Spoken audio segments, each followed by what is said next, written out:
On va peut-être du coup passer au troisième thème que Lynn va nous présenter.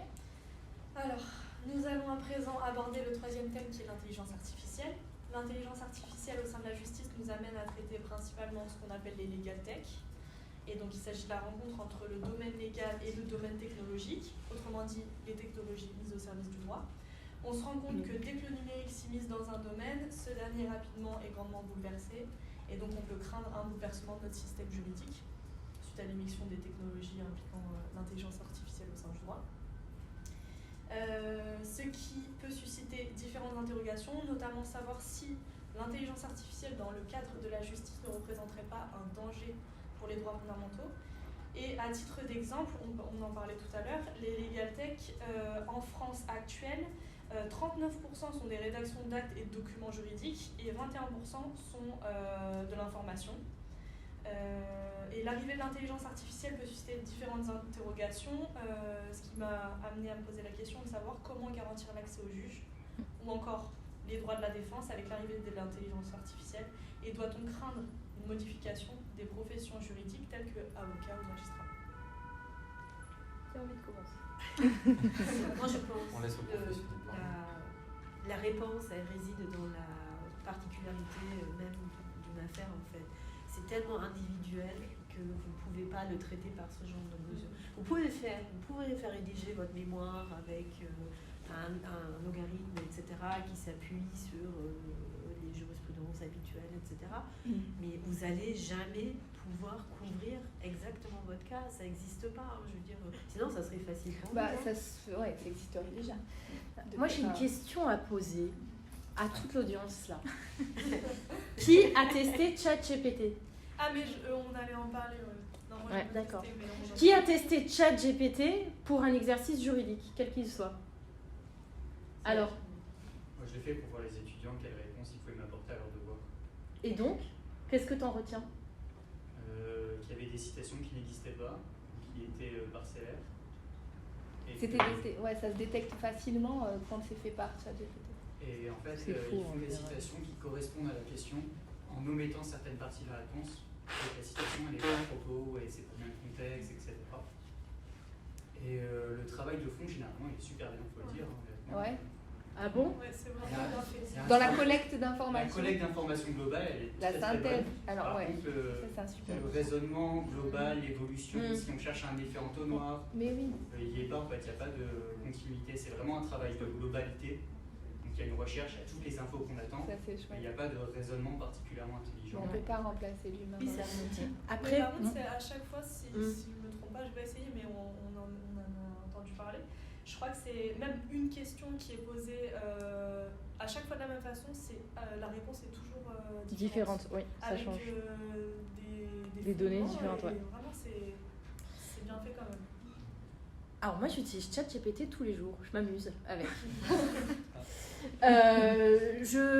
J'utilise ChatGPT déjà pour le tester, et je suis pas du tout d'accord avec vous, justement. J'utilise ChatGPT parce que justement je le trouve mauvais. Et ça me rassure. Parce que au début c'était pour voir justement, on disait ça va remplacer le juriste, donc je lui posais des questions juridiques, des consultations juridiques. Après pour ceux, vous avez vu, je fais sur LinkedIn, donc allez regarder mes LinkedIn, je dis ça je l'ai testé avec ChatGPT et tout. Et j'ai plein de confrères sur LinkedIn qui font la même chose que moi, et il est hyper superficiel. Et en fait, ChatGPT devient efficace si derrière celui qui pose la question, donc celui qui met le prompt, sait ce qu'il veut, sait ce qu'il recherche et sait orienter. C'est-à-dire que si on est face à un profane, parce que c'est ça l'idée, est-ce que ça va remplacer, est-ce que ça va limiter l'accès au juge, est-ce que ça va remplacer le juge ou le juriste? Non. Parce que il faut que, pour qu'il soit intelligent, il faut que derrière celui qui pose la question maîtrise la matière, maîtrise le contenu et c'est déjà par avance ce qu'il cherche. Donc un profane va poser la question, il va avoir quelque chose de banal et de faux, mais il est en incapacité de contrôler ce que ChatGPT va mettre. Donc au quotidien, moi je le réutilise un peu pour mes posts quand je suis en manque d'inspiration, mais des choses sur lesquelles moi j'ai approfondi, j'ai fait mes recherches et je fais c'est mal dit, est-ce qu'on va le faire travailler? Et même là-dessus, je trouve qu'au niveau style, je lui dis mais un trait d'humour, en général, il est très dans la moquerie et dans la discrimination, donc même là, il faut contrôler. Ou je lui dis même quelque chose d'un peu plus classieux, plus fin, et là, il est dans le soporifique. Donc même là-dessus, je trouve que si on n'est pas derrière, si on ne reprend pas tout, on n'est pas au point. Après, sur la partie intelligence artificielle, sur la recherche documentaire, ça existe déjà. Il y a doctrine, il y a aussi... Là, pour le coup, notre métier a beaucoup changé grâce à ça. Ah oui. La recherche documentaire, moi j'ai commencé, c'était dans les jurisclasseurs. Voilà. Maintenant, je me retourne vers ceux qui pourraient me comprendre. Donc c'était vraiment des trucs... C'est ça. Ah ben, nous, on a commencé par ça. Et on arrivait comme ça, et là pour le coup, c'est nous qui faisions la note de synthèse, et qu'est-ce que j'ai lu. Et alors, quand il y avait plusieurs sources, c'était l'enfer. Donc là, pour le coup, en 20 ans d'exercice, clairement, j'ai vu la différence. Maintenant, le choix, la difficulté, c'est le mot-clé. C'est ça. C'est là que l'humain a vraiment un intérêt. C'est quel mot-clé je vais mettre pour... Et puis après, il y a le classement des résultats par pertinence, qui ne l'est pas toujours. Oui. Donc l'humain est toujours là pour vérifier, pour recadrer et placer le curseur au bon endroit. Mais l'intelligence artificielle, c'est un outil extraordinaire. Mais de toute façon, on gardera toujours notre libre arbitre. Et effectivement, pour les décisions, je ne vois pas. Alors, autant pour les délits routiers, pour l'automatisation comme ça, alors ça me rend dingo. Quand on reçoit pour contester une amende, il faut payer 2 fois le prix. Alors ça, on complexifie à fond les recours. Ça, moi, je veux pas qu'on arrive à ça. Mais pour les conflits de voisinage, pour tout ce qui est la justice du quotidien, je vois pas comment on peut automatiser des décisions. C'est pas...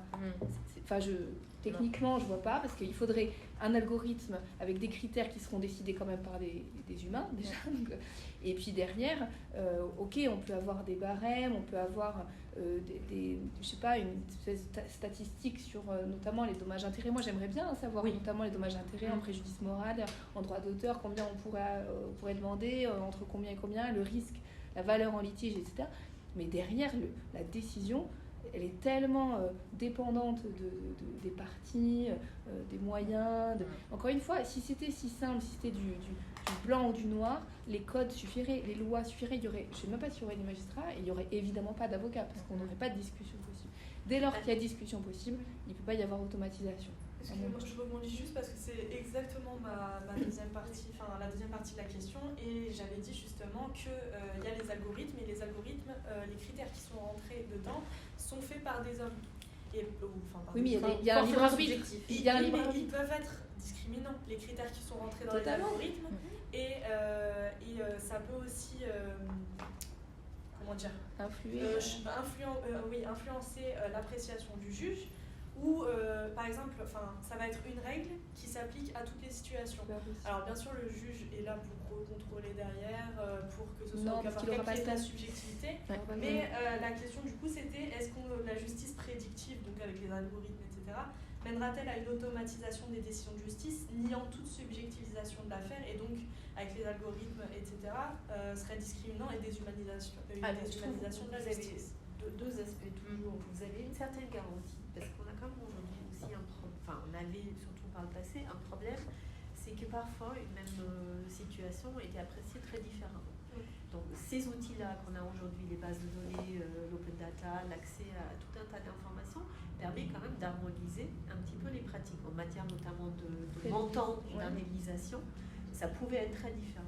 Ou par exemple, très banal, montant des frais irréductibles accordés entre les différentes juridictions. Pas d'une grande importance, mais pour l'avocat quand même un petit peu. Donc voilà, donc c'est quand même en quelque sorte un outil qui est intéressant pour harmoniser un petit peu les pratiques. Après, la deuxième partie de la question, quel est le risque ? Est-ce qu'on va avoir un juge qui va essayer de se cacher derrière un point majoritaire en disant globalement, dans ce cas de figure, on va faire ça, donc même si je pense qu'on pourrait peut-être faire autre chose, je vais m'aligner.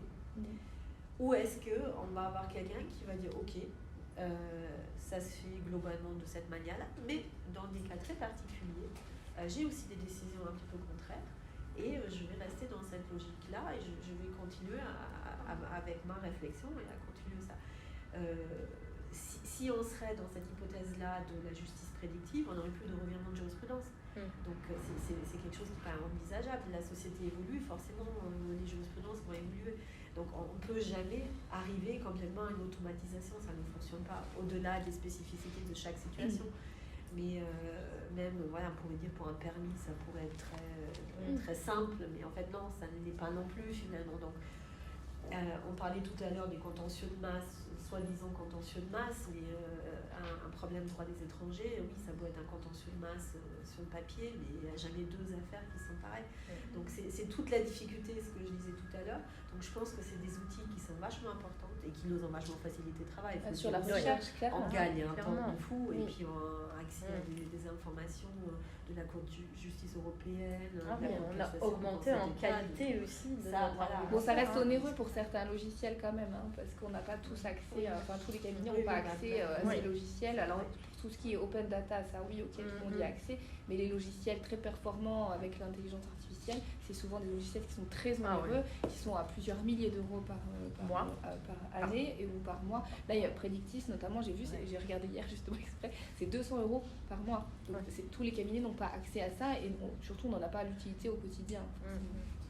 Justement sur la justice prédictive, parce qu'on la qualifie ainsi, mais je pense que déjà le terme n'est pas foncièrement bon en fait. Je pense qu'on devrait plutôt parler même de justice prévisionnelle ou probabiliste, parce que sinon ça fait penser de suite à la justice prophétique ou oui, non, mais c'est ça en fait la distinction, c'est fait, est-ce qu'on parle des outils ou de la décision en tant que telle. Voilà, alors c'est ça qu'il faut bien distinguer. Ce qu'il faut voir, c'est qu'à mon avis, alors on peut pas automatiser forcément les décisions de justice, parce que comme vous le disiez, en droit des étrangers, vous avez beau avoir par exemple deux requérants qui ont la même nationalité étrangère, avec par exemple un même schéma familial, marié peut-être avec 2 enfants, mais en fonction de la période, vous n'allez pas forcément apprécié de la même manière, et puis le parcours aussi des requérants est aussi différent.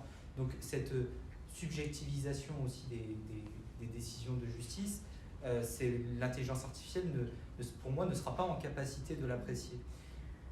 Là où c'est intéressant, c'est justement les outils que vous citiez, pour moi qui sont plus de la justice prévisionnelle, parce que là pour prévoir quel est le montant pour une indemnisation par exemple, là ça peut être intéressant. Et c'est là où, mais par contre c'est en complément en fait de l'humain. Ce sont des outils en complément et pas en remplacement. Voilà, c'est là où ça devient le plus intéressant, où je pense que même les sociétés de legal tech, c'était le terme que vous utilisiez, c'est là où à mon avis il faut accentuer et faire en sorte de prévoir, de pouvoir les pousser en tout cas. C'est parce que c'est important de garder la subjectivité justement du cas par cas, et pas d'avoir justement une règle qui s'applique à toutes les situations, parce qu'il faut prendre toutes les circonstances en cause. Mais justement, je me demandais si au début forcément il y aura du contrôle, de la rectification par les humains, mais est-ce que vraiment dans une vision très futuriste, il n'y aurait pas justement la disparition de certaines professions et justement le fait que tout ça... Je vais donner un exemple parce que c'était sur ça que je m'étais appuyée, c'était le crédit social en Chine. C'est un système de bons ou mauvais citoyens. Alors c'est un système de points. Je donne un exemple, on jette quelque chose dans la rue, et il y a des surveillances qui vont donner des mauvais points à tel citoyen, donc ce sera bon ou mauvais citoyen. Ce qui veut dire que déjà il y a une grande atteinte aux droits fondamentaux, notamment au respect de la vie privée. Et je me demandais si en France, dans très très très longtemps, il n'y aurait pas justement ce risque que l'humain disparaisse justement des juridictions et que tout soit automatisé. Et qu'on ne prenne plus en compte l'humain, comme on a des exemples aux États-Unis aussi avec la vidéoconférence, il n'y a plus du tout d'humain, quoi. Alors, heureusement qu'on a eu pas mal d'intellectuels, d'experts qui se sont déjà penchés sur cette question-là, qui était assez longue, sur laquelle ils ont tranché et qui va entrer en vigueur. Et je pense que là-dessus, il n'y aura pas une ligne qui sera modifiée. C'est dans le règlement Data Act, qui est le futur règlement qui est censé entrer en vigueur l'année prochaine, 2024 ou 2025, je ne sais plus, il repousse à chaque fois de 6 mois, mais en tout cas, sur ces principes-là, ils ne reviendront pas.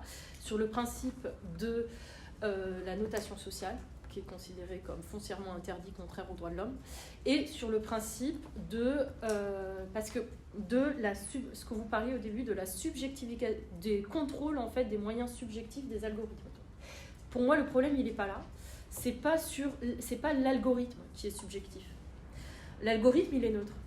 L'algorithme, c'est ça, ce sont ce qui est subjectif, ce sont les données qu'on utilise, c'est les données sur lesquelles l'algorithme va prendre. Parce que les données, elles vont être... prépondérance des critères. Exactement, parce que les critères, on va donner des critères qui semblent objectifs auprès de l'algorithme, sauf que les données, elles, sont des données qui ont été à un moment donné faites par les humains, influencées par tout notre monde et par tout l'ère du temps du moment où cette donnée est née, et c'est là-dessus que l'algorithme va se baser, et c'est là où la base, elle est subjective. Donc, en fait, pour dire en résumé, l'algorithme, il est contrôlable, le data lake, les données ne le sont pas. Et là-dessus, il y a aussi tout un arsenal sur lequel, au niveau européen, on est d'accord, parce que ça viole justement les droits fondamentaux, c'est sur l'utilisation d'un tel algorithme subjectif dans les décisions de justice et sur la justice. Donc, je pense que sur ces deux aspects-là, vraiment, on n'en arrivera pas à l'automatisation parce qu'il y a vraiment une unité de pensée, de point de vue sur cette question. Il y a quelque chose d'assez théorique, mais quand même important, c'est qu'on n'a pas du tout la même culture. Mais pas du tout. Je veux dire, en France et en Europe, globalement, on est très attachés aux droits fondamentaux, la Convention européenne des droits de l'homme. On a tout des fondations qui sont très importantes et qui ancrent vraiment cette culture-là. Alors, bien sûr, c'est toujours fragile, mais on a quand même des organes qui veillent au respect de ces règles-là et qui sont assez puissants, ce qui n'est pas forcément le cas ailleurs. Donc c'est bien, et puis je pense qu'en France, en tout cas, on a vraiment cette peur panique de cette justice-là qu'on va essayer de repousser. Après, ce que je crains, c'est plus sur des tout petits litiges, comme je parlais des contraventions avec ce système-là. Ça, je pense que oui, ça risque de se développer, mais ce sera très spécifique à mon sens. Ce sera pas Juste pour rebondir sur ce que vous disiez, on a l'exemple de la ville de Nice qui est ultra surveillée depuis les attentats qui sont survenus. Et donc, oui, on peut faire le lien avec ce crédit social parce que ça, c'est quand même liberticide dans le sens où c'est ultra surveillé. Et donc, on va avoir une altérité des comportements des citoyens, mais aussi, on va avoir une espèce de comment dire, enfin, on n'aura plus en fait cette liberté de penser, de marcher, de parler, parce qu'il y a aussi des hommes qui étaient sur écoute constamment. Donc on peut aussi se poser la question de cette police prédictive aussi en fait. Est-ce que finalement tout le monde ne sera pas coupable parce que tout le monde est surveillé, tout le monde est écouté? Donc c'est de ce point de vue-là, ça peut être un risque pour les droits fondamentaux quand même. Alors le problème, il est là actuellement, c'est qu'il y a des outils au niveau de la justice, mais alors il n'y a pas que ça en fait. Pour moi, le problème, il ne va pas se situer au niveau du ministère de la Justice, donc du système juridictionnel, mais c'est tout le système de décision en dehors de la juridiction. Vous avez cité l'exemple de la vidéosurveillance et Nice se fait bien, se fait bien surveiller ou sanctionner par la CNIL dessus, mais après le problème c'est la volonté du politique qui est derrière. Oui. Il y a deux autres problèmes. On parlait de ChatGPT, j'ai eu un confrère qui a fait un post top hier sur ChatGPT. Il a demandé est-ce que vous pouvez donner par ordre de notation les politiques français qui ont la plus mauvaise réputation? Crédit social. Ouais, notation sociale. Et ChatGPT a donné un résultat avec des notes sur 10. Le problème, c'est ça. ChatGPT, il est américain. Comment on va contrôler ChatGPT pour qu'il soit respectueux des droits fondamentaux en France? Autre problématique, la voiture autonome. La voiture autonome va prendre des décisions dans un accident. Est-ce qu'elle va préférer tuer la vieille dame qui passe avec l'enfant ou ses conducteurs quand elle n'a pas le choix? L'humain va assumer dans l'extrême urgence sa décision. Mais quand on aura des voitures totalement autonomes, que va choisir l'intelligence artificielle? Qu'est-ce qu'elle va prioriser? Et ça, c'est une vraie question. Et en fonction des cultures de chacun des pays, il y a une étude dessus. Eh bien, dans les pays asiatiques, on va plutôt privilégier l'ancien, donc tuer les conducteurs qui vont aller dans un arbre. Ça dépend de la démographie. Et ça dépend du critère qui est mis dans l'algorithme. Et ça dépend aussi de la culture. Alors que dans d'autres pays, on va plutôt privilégier les conducteurs parce qu'ils sont plus jeunes. Donc pour moi, c'est la décision, pas juridictionnelle, mais la décision au sens large qui aura un impact. Parce que ça sera moins contrôlé. Ouais. Et c'est déjà le cas en France pour les voitures parce qu'il me semble que ma mère a une voiture qui fait ça, c'est quand elle met le clignotant par exemple. Si la voiture détecte qu'il y a une autre voiture qui est en train de doubler, par exemple, si elle tourne le volant ne tourne pas. En fait. Donc si elle il y a une action sur la conduite. Ouais. Ah bon? Et si elle laisse la sur semi-assistance, une les détecteurs, Et tu peux pas passer outre, ça, c'est alors bizarre, on quand peut même. enlever l'option. Oui, non, mais même Pour sur la pas situation qu'il y ait- même. non, ça résiste, le volant résiste. Alors ça C'est me étonnant, paraît parce fou. que c'est vachement dangereux. Oui, Ouais. moi j'ai déjà eu des Et on peut ça enlever me paraît l'option, on fait pas de l'option. clignotant en fait. On peut enlever, c'est Parce sur que ta voiture de le- travail, le- on peut enlever l'option le et signal et vous tout, pouvez d'accord. faire normalement, mais c'est Moi, possible de moi le- ça fait vibrer le... Oui, ça te Le volant. je pensais, mais. Et puis ça signale, moi il y a le signal, Oui, mais voilà, ça, c'est ça. ça empêche l'action, alors ça me paraît Alors, je sais hyper... pas si ça empêche l'action, ouais. mais en tout cas, le volant Attention. résiste ou pardon, je suis pas précise. Soyons précis. Je l'ai pas conduit la Non, voiture, non, mais je c'est- sais pas, mais c'est pour ça. le En coup- gros, que la voiture a une réaction Oui, à la alors situation ça, ouais. dans tous les cas. Mais Parce ouais, que mais comme toute un la outil. différence, elle est là, parce qu'elle vous avertit qu'il y a un danger, c'est une Mais chose. le libre Et arbitre, c'est il à doit vous pas de prendre la être... décision c'est ça. ensuite de faire la manœuvre ou pas, Ouais. et de vous empêcher de faire une manœuvre Ça pose problème. qu'elle ne peut pas analyser parce que peut-être il y a un Exactement. autre risque que vous avez vu en tant qu'humain que la voiture elle n'a pas. Ouais, juridiquement, j'ai du mal à croire que ça me paraît l'empêche. plus compliqué. Ça Je empêche pense pas que l'action. ça Il me semble que l'empêche, ça mais freine, ça hein, doit pour le coup, ça vibrer, freine. ou en tout cas, voilà. Après, je sais pas si ça l'empêche d'avancer. Mais je Alors pense ça, le que ça dispositif, freine. le radar de Ça recul, freine. par exemple, ça, oui, je sais Oui. que ça... Mais en fait, c'est effectivement le véhicule qui est arrêté, mais pas... Alors, pas dans le droite-gauche, quoi. C'est juste... ça arrête, quoi. D'accord. Donc ça me paraît moins contraignant. Mais j'ai oui, mais pas- c'est j'ai pas intéressant. été précise, mais oui, Non, non, mais en je gros, veux qu'il y pas, avait- qu'il y avait une résistance en Ouais, tout cas ouais. de la Ouais. voiture, il y avait une réaction dans Ouais. tous les cas. Ouais, ouais. Et l'option peut s'enlever. Mais l'assistance, peut-être que, ouais, l'assistance... Au futur, ça sera sur toutes les voitures. Là, il y a eu quelques cas de dommages avec les limitateurs de vitesse, parce que Ouais. c'est un peu le même système. Ça vous empêche Oui. pas d'accélérer, mais ça ralentit en fait l'action. Ça vous c'est met ça. un petit frein d'abord, et puis vous pouvez ensuite continuer Il y l'action. avait eu un cas de voiture aussi sur ça, c'est que le limitateur ne voulait plus s'enlever. Il était, la personne était sur l'autoroute et elle a dû prévenir tous les péages pour que toutes les portes s'ouvrent parce que la Ouais. voiture ne voulait Et plus. ça A priori, on peut Là, toujours pour le coup, freiner, ça- ça me paraît un peu ouais. étrange, mais quand même sur le principe. Mais...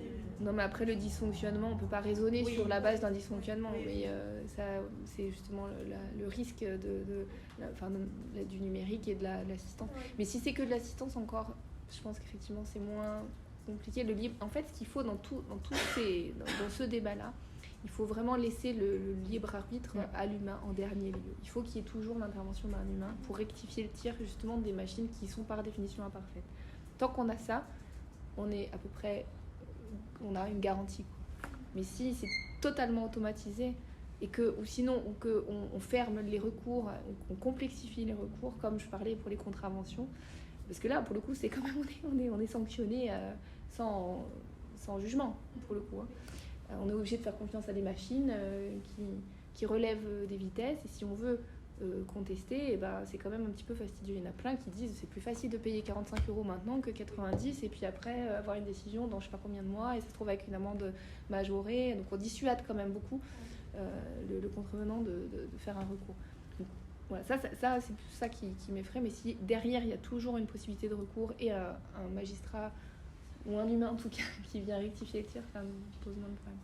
Sur la problématique du crédit social, je vais juste faire une petite parenthèse par rapport à ChatGPT, puisque il n'y a pas très longtemps, j'ai cru voir, alors ça n'a strictement rien à voir avec le domaine juridique, mais il y avait potentiellement, enfin c'était même un projet qui était déjà en cours, comment dirais-je, une fiction, un film d'animation qui était diffusé 24 heures sur 24 et 7 jours sur 7, et qui était justement généré par une intelligence artificielle qui était cousin de ChatGPT, et justement l'algorithme a été défaillant puisqu'il y a eu apparemment une modification dans cet algorithme, et il y avait des personnages animés qui dialoguaient, c'était diffusé en direct sur internet 24 heures sur 24, 7 jours sur 7, notamment sur Twitch, et justement il y a eu une dérive puisque l'un des personnages fictifs dans cette narration-là a entrepris, justement a dit des propos qui étaient à la fois homophobes et transphobes, et qui a mené justement à la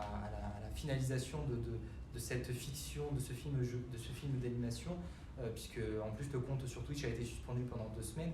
Donc c'est là où on peut voir aussi les dérives par rapport aussi, même s'il y a une automatisation, puisque les personnages, tout était au niveau des images, au niveau du graphisme et au niveau des dialogues, c'était généré par cette intelligence artificielle. Et ça avait du sens. Et ça avait du sens, Ouais, mais c'est là où ça montre aussi où l'humain il est toujours important à partir du moment où il y a plus Il y d'humain. a un arbitrage, forcément il y a une modération Donc, qui est faite normalement par Si je l'humain. transpose par rapport à cette situation vis-à-vis de ce qui pourrait se passer dans les juridictions, qu'elles soient administratives ou judiciaires, voire même pénales, ça ne serait pas faisable à mon avis. Il faudrait toujours qu'il y ait quand même le contrôle de l'humain.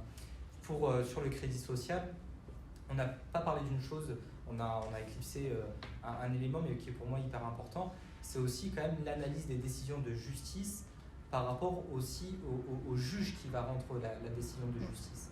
Parce que, et ça c'est une interdiction qui est posée en plus maintenant, je pense notamment à l'article L10 du Code de justice administrative, où il est interdit d'analyser et de prédire aussi les décisions de justice par rapport à tel magistrat ou par rapport à tel magistrat. Et ça a même été confirmé par le Conseil constitutionnel d'ailleurs, dans le cadre d'une décision de conformité, donc dans le cadre d'un contrôle a priori, le 21 mars 2019. Donc ça, c'est vraiment quelque chose d'important. Parce que certes, si on peut prédire, par exemple, des indemnisations par rapport à telle situation ou à telle situation, en revanche, il est interdit déjà même dans la législation, et c'est confirmé par la Constitution, par des décisions constitutionnelles, qu'on ne peut pas prédire les décisions de justice en fonction de tel magistrat, monsieur un tel ou madame un tel. Voilà. Juste pour rebondir sur le libre arbitre dont vous parliez, monsieur Lemoine et maître Bessières, le libre arbitre peut être aussi mauvais, dans le sens où on a l'exemple de la police prédictive aux États-Unis, où en fait c'est un algorithme qui faisait des calculs pour prédire les infractions et les auteurs d'infractions.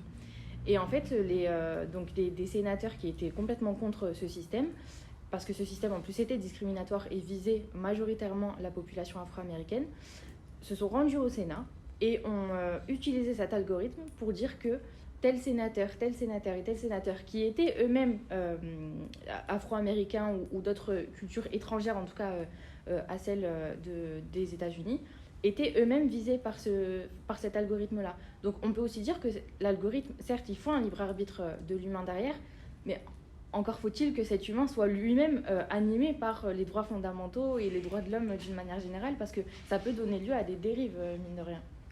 C'est toute la problématique des données qui ont été utilisées, sur lesquelles l'algorithme s'est fondé pour créer sa décision. En fait, le problème de ce cas, c'est exactement ce à quoi je pensais, on appelle ça les biais.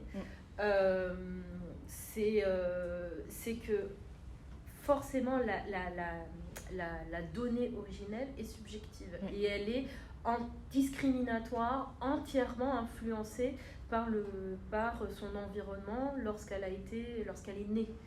Et donc les données qui ont été utilisées aux États-Unis, ce sont toutes les données en fait des rapports de police et des décisions qui a pu avoir lieu, qui au moment des années 50 où carrément la discrimination était et le racisme était institutionnalisé, jusque dans les années 2020, 2010, c'est plus vieille, hein, la date des années 2010, où pendant toute cette période, c'était juste normal que les Afro-Américains et les Latinos soient sanctionnés. Et c'est pour ça que, par la probabilité, c'est la seule chose que connaît l'algorithme. Après, on peut lui mettre, essayer de travailler sur ses biais. Et si à la base, c'est biaisé, c'est très difficile de reprendre les informations. Et c'est pour ça que c'est interdit de créer, il y a une interdiction de créer des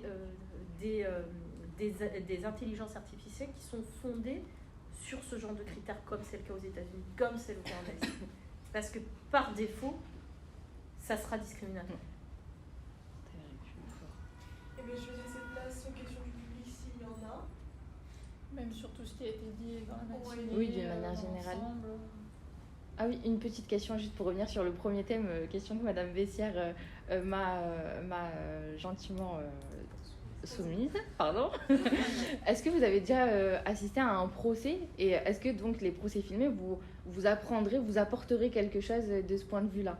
Vous, en tant qu'étudiant, est-ce que vous êtes déjà rendu dans un tribunal pour savoir le fonctionnement, comprendre, avoir un point de vue Pour voir ce que c'est. Voilà, voir ce que c'est d'une manière générale. Bon, levez la main ceux qui ont déjà été au tribunal. Voilà, Okay. très bien. Est-ce que si vous aviez eu accès au tribunal justement par la télé, est-ce que ça aurait été plus facile? Est-ce que vous l'auriez fait ou pas? Est-ce que vous auriez regardé? Plus facilement. Oui, plus facilement, plus souvent. Et quand ceux qui sont allés au tribunal, qu'est-ce que vous en avez pensé? Vous avez appris des choses? Ça vous a surpris? C'était beaucoup moins... ça reste solennel, mais c'était beaucoup moins sérieux et strict que... Qu'est-ce que vous imaginiez au départ? Ce qu'on imagine, comme vous avez dit, ça rigole un peu, c'est plus à la légère, si je peux me permettre. Et c'est vrai qu'en fait, on s'imagine pas du tout que ça se passe comme ça. C'était quoi comme... vous vous souvenez? Oui, C'était du pénal? J'ai vu du pénal, du civil... D'accord. D'accord.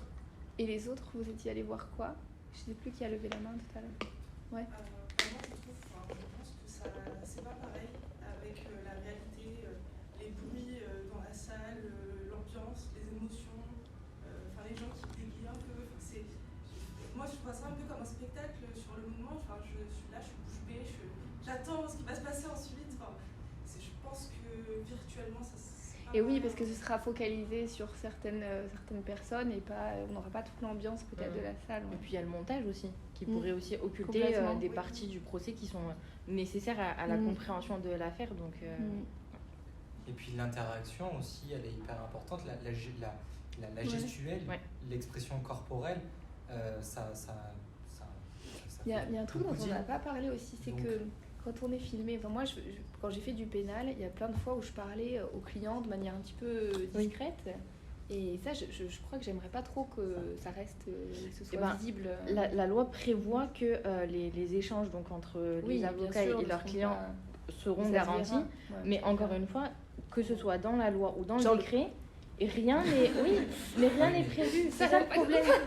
C'est ça. Le coup de pied sous la table. Ça revient un peu à ce que je disais tout à l'heure sur si on est dans le cadre d'un double dispositif avec et la visioconférence et le procès filmé. Alors ça, c'est une bonne question. Moi, je sais pas ce que choisir. Si vous avez l'avocat qui est dans la salle d'audience, mais que vous avez le mis en cause qui est en détention provisoire. La place de l'avocat, elle est normalement aux côtés du client. Voilà, donc là, mais déjà... c'est vrai que quand on peut se déplacer et pas le client, moi je saurais pas, ce serait vraiment du cas par cas. Là, je pourrais pas vous dire ce que je choisirais là. Normalement, il est prévu notamment à ce qu'il puisse quand même avoir un échange entre l'avocat et son client, mais c'est clairement pas possible. Et la avec la mise en place de la visioconférence.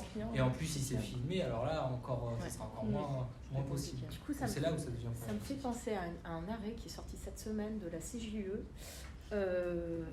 super intéressant en droit de la concurrence, sur le droit de la distribution. En fait, l'autorité de la concurrence française, concurrence française s'est fait sanctionner. C'était les affaires Intermarché. Il y avait Intermarché, Super U, sûr qu'il y avait Intermarché. Je crois qu'il y avait aussi Système U qui était dedans et un autre acteur.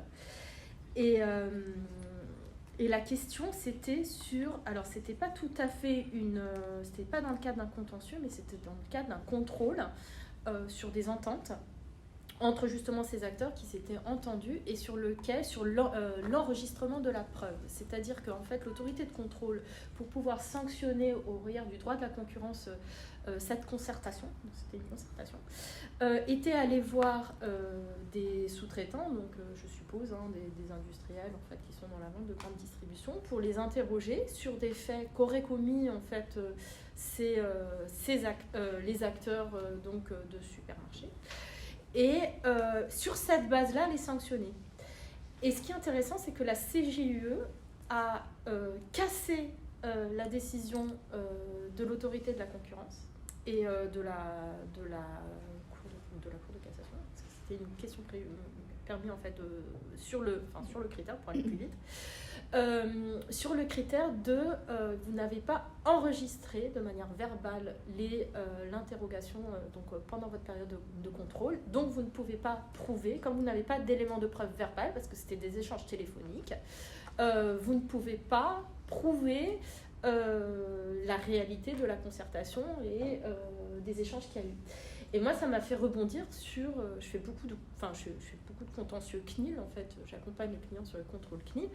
Sur le cas des déroulements des contrôles CNIL. Et je pense que, comme je vous ai dit, c'est beaucoup poser sur la plainte de n'importe qui va raconter sa vie, qui dit, et en fait, qui peut juste dire, soit moi je suis le chevalier de la protection des données, ce qui arrive beaucoup, hein, et du coup j'ai identifié que celui-là, il m'a envoyé une newsletter alors que je me suis pas abonnée, comment il a eu, ou m'a envoyé un SMS de prospection alors que je le connais pas et que je l'ai pas demandé, comment il a fait pour avoir mes coordonnées, et comme ça, de fil en aiguille, on en arrive au contrôle CNIL.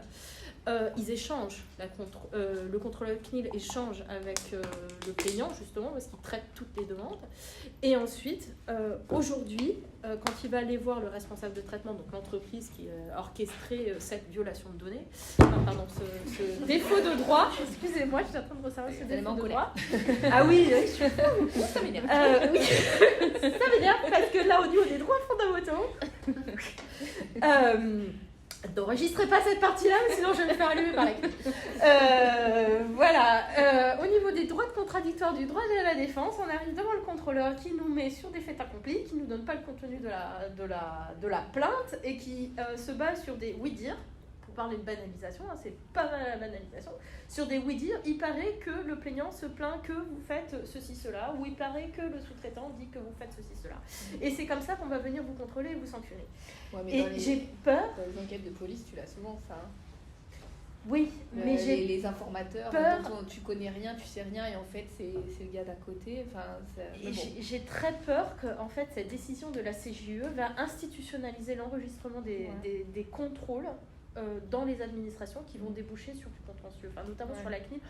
Je pense que c'est pas tombé dans l'oreille d'un sourd, et justement j'ai très peur que cette décision de la CJUE sur l'autorité de la concurrence, parce que la CNIL et l'autorité de la concurrence travaillent de plus en plus ensemble pour faire des décisions communes, donc ça aille s'inspirer de ce qui était dit pour ensuite faire des enregistrements, collecter par avance la preuve pour ensuite mieux sanctionner